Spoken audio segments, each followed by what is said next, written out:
Hey everybody, what's up and welcome back to today's video guys. And today guys, I'm going to go ahead and be showing you how to go ahead and purchase tickets online for the Uffizi gallery.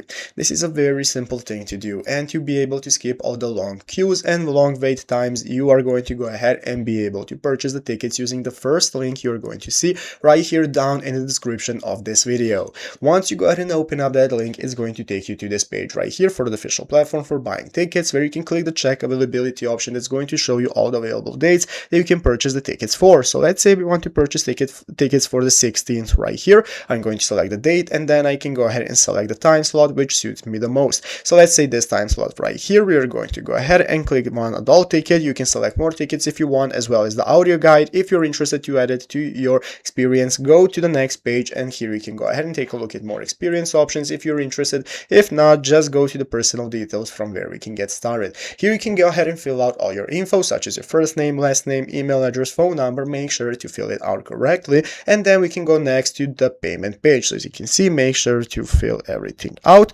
So once you've done so, it's going to enable us to go to the payment page, and it's going to look like this. It's going to show us all the available payment methods we have for purchasing these tickets, such as Apple Pay, debit and credit card, or PayPal, and you can choose whichever one you prefer. So let's say debit and credit card, which is going to enable us to fill out the info, and here you can make the payment successfully. So once you made the purchase successfully, your tickets are going to arrive on your email address that you have used for registering your account on this platform. So go into the description of this video, find the link, and go ahead and get your tickets now. So I hope this video was helpful. If it was, make sure to leave a like, subscribe to the channel. Thanks for watching, take care, and bye.